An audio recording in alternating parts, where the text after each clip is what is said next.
અમરેલી જિલ્લાના ધારીમાં ઓપરેશન સિંદૂર અંતર્ગત તિરંગા યાત્રા યોજાઈ હતી। ધારી જીએન દામાણી હાઈસ્કૂલ ખાતે ઓપરેશન સિંદૂર અંતર્ગત તિરંગા યાત્રાનું આયોજન કરવામાં આવ્યું હતું। તાલુકા ભાજપના ધારાસભ્ય જેવી કાકડિયા દ્વારા ધારી જીએન દામાણી હાઈસ્કૂલ ખાતે રેલીનું પ્રસ્થાન કરવામાં આવ્યું હતું।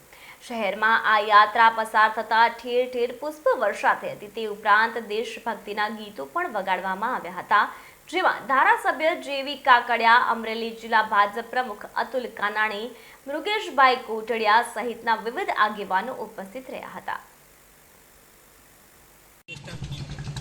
ભારતીય સેના દ્વારા જે ઓપરેશન સિંદૂરનું જે સુંદર આયોજન કરવામાં આવ્યું હતું અને સફળતા પ્રાપ્ત કરી હતી ભારત દેશે, ત્યારે ફરી એકવાર અમરેલી જિલ્લાના ધારી તાલુકામાં આજે સવારે 25 તારીખના રોજ સવારે 9 વાગ્યે ધારી લાઇબ્રેરી ચોકથી દામાણી સ્કૂલ સુધી આ તિરંગા યાત્રાનું ભવ્ય આયોજન કરવામાં આવેલ હતું, જેમાં તમામ ભાજપના સંગઠન હોદ્દેદારોએ અને ગ્રામજનોએ વિશાળ સંખ્યામાં હાજરી આપી હતી અને ધારાસભ્ય શ્રી જેવીભાઈ કાકડિયાના અનુસંધાને આ સમગ્ર કાર્યક્રમનું આયોજન કરવામાં આવેલ હતું।